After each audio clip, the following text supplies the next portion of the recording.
The new Sony Xperia smartphones are here, the Xperia XZ2 and the XZ2 Compact.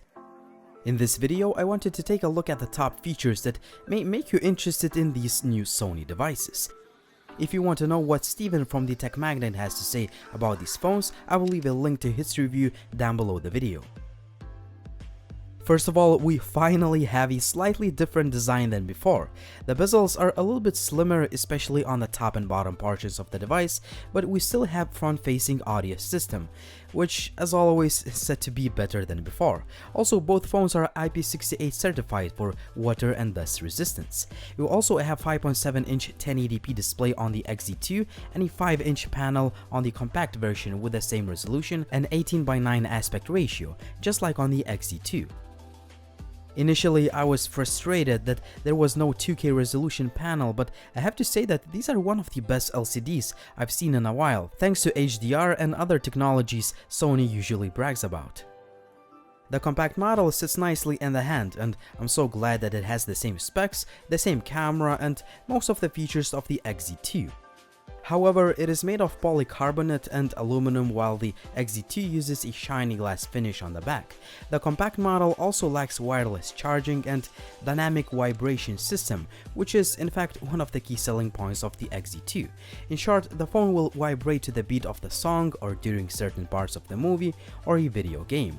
Honestly, I like this feature, and I think this is going to be more than just another marketing gimmick. Obviously, you can change the intensity of vibration or completely turn it off if you don't like it. Same as the compact model, the XZ2 will come in plenty of color options. I can't assert this is the best looking smartphone on the market, but I really dig the new Sony's approach towards the design. In fact, both phones look much better in practice than in video, but that's just my opinion. However, you would need to deal with the lack of the headset jack on each phone. I also found the fingerprint scanner to be placed a bit too low on the back, but I'm sure you can get used to that. The XZ2 packs a 19 megapixels motion eye sensor around back, and yes, there is still only one of them. I wish the new Sony phones had two cameras like most of the flagships these days, but single shooter system has a few new tricks to play with. You can now shoot slow motion videos at 960 FPS in 1080p, which is better than the Galaxy S9's 720p video quality. The XZ2 can capture 4K HDR video with better contrast, dynamic range, and punchier colors. There is also a 5 megapixel shooter on the front. You should expect great performance out of these phones thanks to the latest Snapdragon 845 chip and other high-end specs.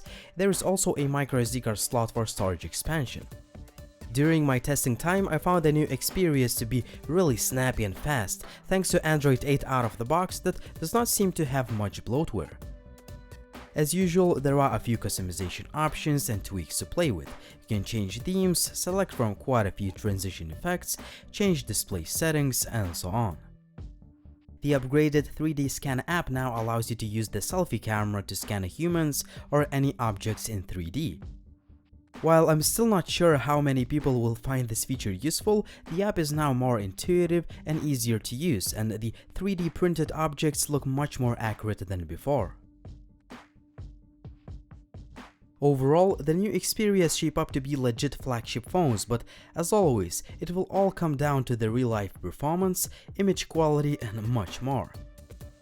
I think that the new Sony phones look better than before. They have plenty of features, but you have to stay tuned for my full review to find out if the XZ2 is worth about 800 euros and the XZ2 Compact is worth about 600 euros.